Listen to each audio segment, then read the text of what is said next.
네, 2026년 병오년 첫 거래일에서 사상 최고치 흐름을 나타낸 국내 증시 참 반가웠고요. 자, 오늘도 기대를 하게 만드는데요.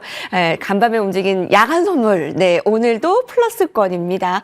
네, 글로벌 투자자들이 또 밤사이에 느낀 기대와 경계가 선물 가격에 먼저 반영된 결과인데 코르와 EW와도 지금 급등세 보이면서 오늘 국내 증시에 또 한 번의 출발도 좀 기대하게 만드네요. 송재경 디멘전 투자자문 대표께서 함께하겠습니다.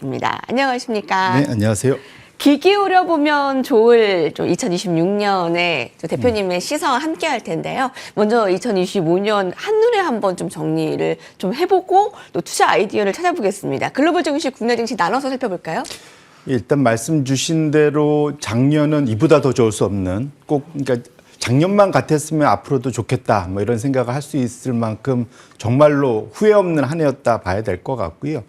또 그러니까 지난주 금요일 올해 첫 단추를 또 잘 끼웠습니다. 그래서 작년의 기대감을 그 좋은 성과를 올해도 꾸준히 가져갈 수 있지 않겠느냐 기대를 해볼 수 있을 것 같은데요. 이게 작년이 확실하게 뭔가 큰 변화가 있었던 건 뭐냐면 우리가 지난 14년간 봤던 미국의 나홀로 강세장 이것을 돌려세운 원년이 작년이었다 봐야 될 것 같고 그 돌려세운 원년에 제일 선봉에 어디가 있었냐? 대한민국이 있었습니다. 네. 코스피가 전 세계에서 확실한 1등을 하면서 다른 나라들을 다 제끼고 압도적 1등을 했는데 그것 자체가 상당히 의미 있는 변화다 봐야 될 것 같고요. 이 안에서는 작년에 대체 뭐가 바뀌었길래 그렇게 잘 나가던 미국장 15% 상승했음에도 불구하고 이것을 네. 명함도 못 내밀 정도로 네. 다른 나라들이 어마어마하게 올라갔고 그중에 맨 앞에 우리나라가 있었는데 여기에는 확실히 그 큰 차이, 변화가 있었다 이렇게 봐야 될 것 같습니다. 그 가장 큰 세 개로 우리가 볼 때 그 키워드로 보면 세 가지가 있는데요. 예. 하나는 첫 번째로는 이익 성장이고요. 우리가 늘 다른 두 번째로는 소위 이제 저평가, 평가가 다시 됐다. 밸류에이션 얘기하는 거죠. 그 다음에 마지막으로 볼 수 있는 것이 약달러의 효과 이 세 가지로 볼 수 있을 것 같습니다. 지금 골드만삭스 자료 차트가 열려 있는데 요거 안에 요거 하나만 잘 봐도 작년에 뭐가 시장을 갈랐는지 바로 보일 수 있습니다. 짙은 파란색 선이 파란색 막대기 부분이 이익 성장이고요. 그것이 이제 전체 주가 상승에 기여도 한 겁니다. 두 번째로 옅은 그 파란색 선이 그다음에 밸류에이션, 소위 우리 멀티플 확대 뭐 이렇게 얘기하죠.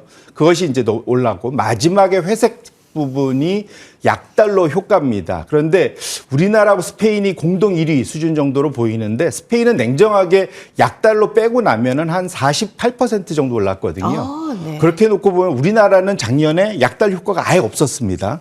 그럼에도 우리가 그거 빼고도 우리가 전 세계에서 가장 높은 이익 성장 거기에 이제 멀티플 확대 요 두 가지를 가져가면서 우리나라가 1등을 했다는 것이 상당히 의미가 있다 보셔야 될 것 같고요. 유럽 국가들은 상대적으로는 약달러 효과를 많이 보면서 상위권에 올랐고 맨 오른쪽에 보면은 미국이 있습니다. 그런데 밑에 제가 숫자를 적어놨지 않습니까?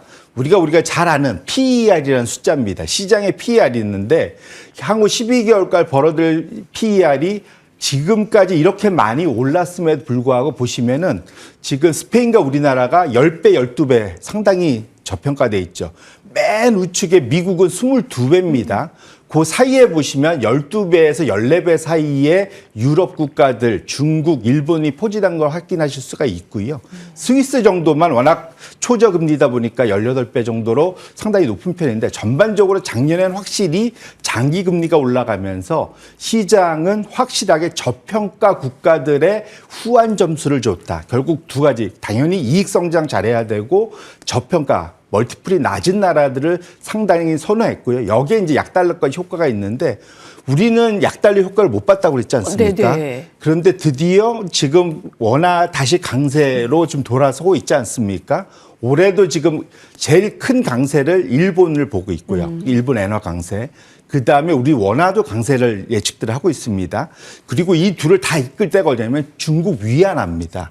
위안화가 알게 모르게 작년에 4% 강세였고 올해도 지속될 것 같아서 이것을 다 종합해 보면은 내년에는 아시아 통화의 강세, 내년이 아니라 올해네요. 올해. 예, 아시아 통화권의 강세의 효과까지 볼 것이기 때문에 낮은 멀티플의 약달러 효과까지 같이 본다면 우리나라는 작년에 이어서 올해도 높은 이익 성장과 낮은 멀티플, 약달러 이 세 가지 조합의 훈풍으로서 올해도 상당히 기대해 볼 만한 한 해가 될 수 있지 않을까 예상해 봅니다. 그렇군요. 너무 좀 기분 좋은 분석이었는데요. 미국 증시가 3년 연속 두 자릿수의 상승률을 나타냈음에도 불구하고 명함을 못 내밀 정도로 코스피의 1등 이 상승률은 정말 반가웠는데 왜 그렇게 그러면 한국 증시가 좋았냐. 세 가지로 아주 딱 정리를 해주셨습니다. 근데 그 세 번째 약달러는 이제 더 반영이 된다면 올해도 기대해 볼 만하다라는 결론을 주셨고요.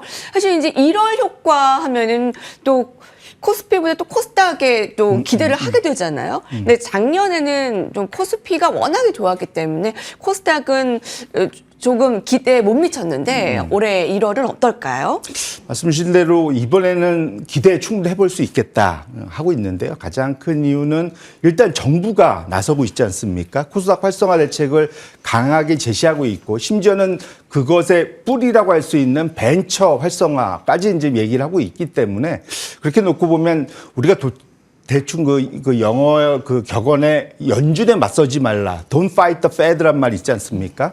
마찬가지로 정부에 맞서지 말아야 됩니다. 정부가 코스닥을 활성화한다고 한다면 당연히 그것은 초기에 강한 소위 추진력을 가질 수밖에 없다 보셔야 될 것 같고요. 좀 더 근본적으로 놓고 보면은 사실은 이것이 미국 14년 나홀로 강세장과 마찬가지로 여기에서도 큰 사이클이 있는데 대형주와 소형주 간에도 사이클이 있습니다. 근데 지난 14년간은 대형주 사이클이었거든요. 네. 이제는 소형주 사이클로 변하는 시기로 다가가고 있다. 근데 요거를 우리가 한 세 가지로 나눠볼 수 있을 것 같습니다. 통상 지역으로 나누는데 미국과 비미국 이렇게 이제 양대 진영을 나눌 수 있을 것 같고요. 그다음에 대형주, 소형주 이렇게 또 나눌 수 있을 것 같습니다. 그다음에 마지막으로는 성장주, 가치주 이렇게 또 나눠볼 수 있을 것 같아요. 스타일이라고 하는데 결국은 지역, 규모, 스타일 세 가지에서 지난 14년간은 미국 중심의 대형주의 기술주였죠. 테크. 결국은 성장주. 미국 대형 성장주가 14년간 시장을 이끌었다면 작년부터 이제 변화의 조짐이 뭐냐면 비미국, 유럽이나 우리나라 같은 아시아권 신흥국이고요. 그 다음에 대형주보다 이제 중소형주가 꿈틀거리기 시작했다. 이게 두 번째고 마지막으로는 성장주 위주로 가다가 가치주 중심으로 바뀐다. 여기 근거에는 장기 금리가 우상향하면서 금리가 높아진 것이 이제는 성장주의 그런 장밋빛, 먼 미래의 그런 높은 이익 성장에 대한 기보다는 당장 돈을 잘 버는 나라에 대한 기대가 이제 커진다라고 보셔야 될 것 같습니다. 그래서 결론적으로는 올해 이 지금 흐름 자체에서는 좀 비미국의 소형주의 가치주스러운 그런 종목들이 올라갈 수 있는 네. 큰 트렌드가 이제 형성이 되기 때문에 그렇게 놓고 본다면 정부의 여기에 추가적으로 우리나라 같은 경우는 코스닥 활성화라는 정부의 그런 활성화 대책까지 정책까지 밀어준다면 충분히 코스닥을 비롯한 중소형주에 상당한 기회가 올해 있지 않을까 생각해 볼 수 있을 것 같습니다. 예. 미국, 비미국, 대형주, 소형주, 성장주, 가치주 그 사이클을 좀 살펴봐야겠습니다. 이제 2016 CES 올해는 정말 더 기대를 모으고 있습니다. CES 개막을 앞두고 또 젠 순왕 CEO의 발언도 굉장히 주목이 되고요. 거기다 분위기를 달구는 삼성전자의 주가가 제대로 되지 않았습니까? 거기다 이제 1월에 삼성전자 이제 잠정 실적도 굉장히 기대를 모으고 있고요. 또 TSMC의 실적도 또 주목되고 있습니다. 여러 가지를 봤을 때 이제 AI 테마 상반기에 좀 어떻게 볼 수 있을까요? 말씀 주신 대로 사실은 미국이 최근 한 3년 동안은 유럽 중심으로 사실은 가치주 장세가 지속이 됐거든요.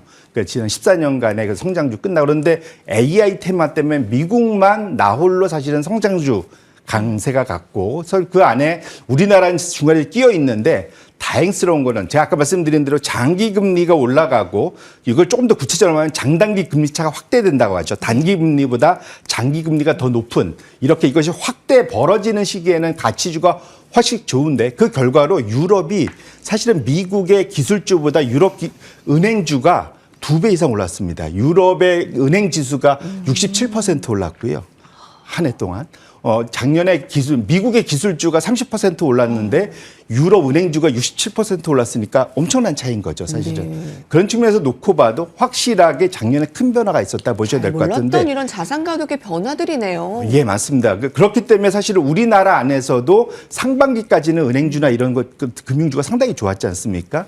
그 가능성이 내년에도 연결될 가능성이 충분히 있는데, 말씀 주신 대로 성장주가 그러면 삼성전자, SK하이닉스 어떻게 되나? 성장주가 안 된다면 네 말에 의하면 안 돼.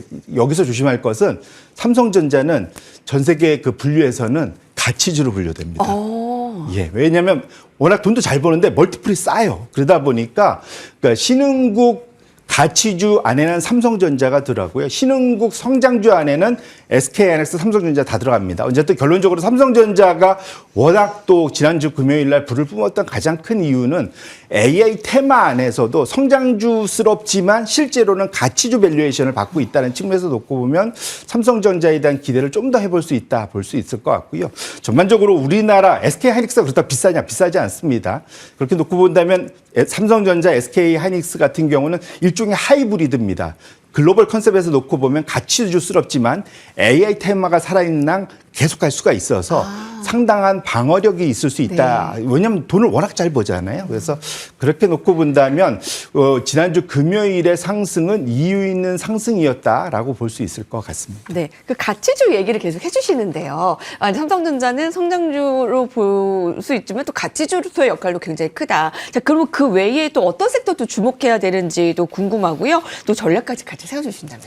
예, 그래서 아까 말씀드린 대로 이제 금융주 같은 경기순환주 이런 데 산업 소재에도 관심을 가져야 되는데 작년에 또 본 것이 원자재 가격이 어마어마하게 올랐지 않습니까?